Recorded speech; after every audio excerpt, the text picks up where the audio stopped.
Welcome to the Deep Dive. We're the show that takes, a whole stack of source material, pulls out the absolute key insights, and basically gives you a shortcut to getting up to speed. And today, we're heading into the, let's say, shadowy canals of Venice. It's a deep dive into the film A Haunting in Venice, directed by Kenneth Branagh, and he also stars, of course, as Hercule Poirot. Yeah, and our source material for this one, it's a really thorough film review. Gives us a great look at the plot, the themes, the direction, the performances, everything. Right. And what's really interesting here, it's based on Agatha Christie's Hallowe'en Party, but it takes that classic Whodunit setup and sort of layers in this really distinct supernatural element. Okay, so that's the big question right there, isn't it? This darker, maybe more Gothic style. Does it actually land? Does it work? And, how different is it from the other Branagh Christie films we've seen? Big question. Yeah. So to help you figure that out, we'll kick things off with a spoiler-free overview first. Good if you haven't seen it yet. Yeah. And then we'll get into the weeds, a deeper spoiler-filled look at the plot and what it all means. Okay, sounds good. So let's set the scene. We're in Venice just after World War II. And we find Poirot, Hercule Poirot, older now, maybe a bit tired of it all. Yeah. He's living in the self-imposed isolation. Really seems like he's trying to, step away from the world of mysteries he used to, dominate. Right, trying to be a hermit. But Poirot being Poirot, that probably doesn't stick, does it? What pulls him back in? Is it some baffling new case? Or is it, personal? It's definitely personal this time. It's an old friend, actually. Ariadne Oliver, the crime novelist. She shows up and invites him to a seance. And not just any seance. It's on Halloween night at this palazzo that's supposedly haunted. Wow. Okay. It feels almost like a challenge aimed right at his rational mind, doesn't it? Oh, absolutely. You've got the medium, the spooky house, Halloween. It's pure Christie setup for, inevitable murder. Exactly. A very real murder happens. But you mentioned the tone shift. It sounds like right from the get-go, this feels different from, say, Orient Express or Death on the Nile. Oh, completely different. Yeah. This one leans heavily into a Gothic horror vibe. It's noticeable immediately. The whole film just grips atmosphere. It's claustrophobic, really psychological. Think fog on the canals, deep shadows everywhere, creepy old palazzo staircases creaking. Yeah. And you sort of feel these whispers from the past kind of echoing around. It's very moody. And it's not just the setting, I gather, the way it's shot. No, the cinematography is really striking. They use a lot of unusual camera angles, very dim interiors, lots of candlelight. It all feeds into that unsettling feeling. You feel tense even before the plot really kicks in. And the music, Hildur Guðnadóttir's score, it just adds this layer of deep unease. I mean, honestly, even in quiet moments, the score makes everything feel fraught, unsettling. So the takeaway here is this is definitely not your standard Christie adaptation. Not at all. If you're expecting cozy mystery with tea and scones, this isn't it. Nope. But maybe if you're open to something more psychological, maybe even a bit spiritual, exploring crime and grief in that way. Yeah.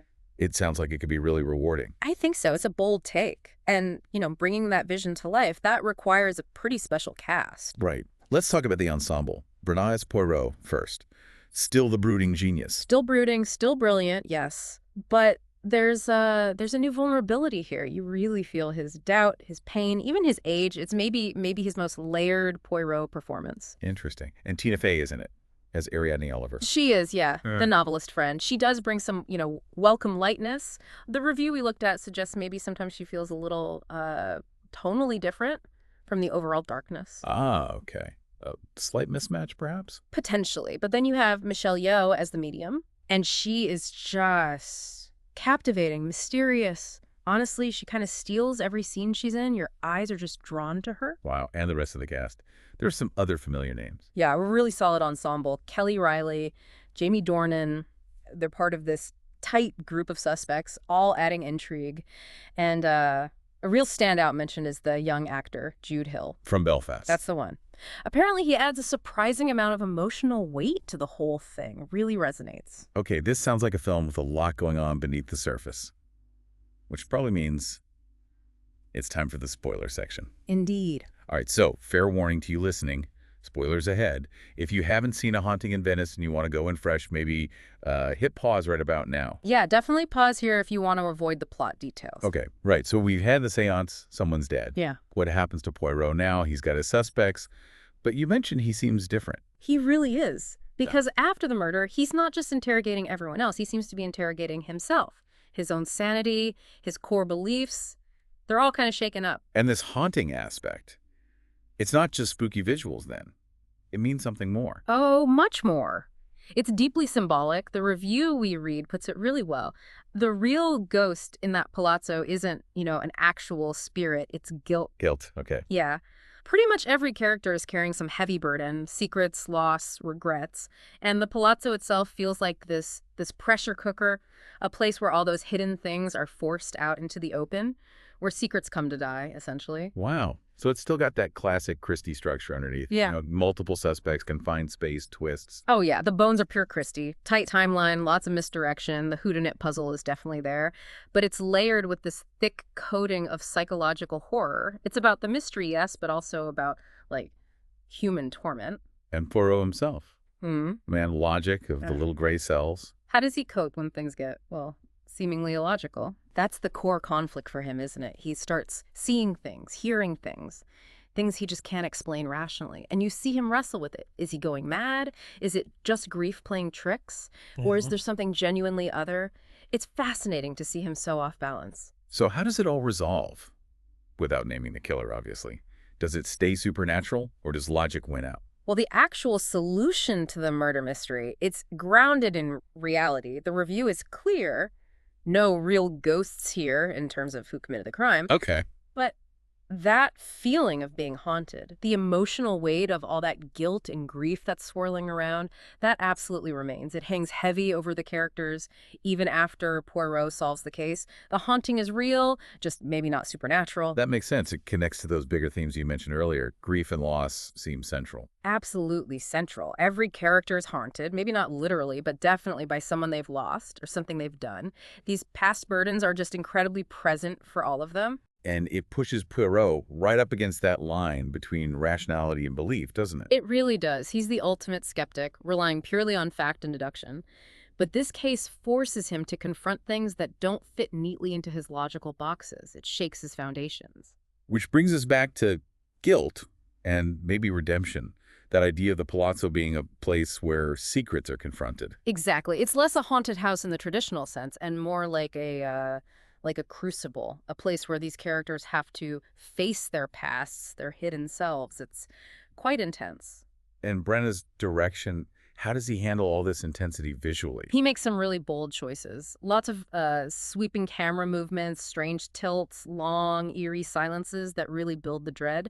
The review noted it sometimes gets close to being maybe a bit too stylized. A bit much. Potentially, yeah. But mostly, it seems, it works. It successfully creates that atmosphere of unease and, haunting. Okay, so if we were to sort of summarize the good points, strengths of the film. Well, definitely the unique tone for a Christie story. That's a big one. All right, the Gothic horror blend. Yeah. Gorgeous visuals, that haunting music we talked about. Branagh's performance, potentially his best Poirot. And those themes, grief, guilt, belief, they give it real emotional depth. They stick with you. But it's not perfect.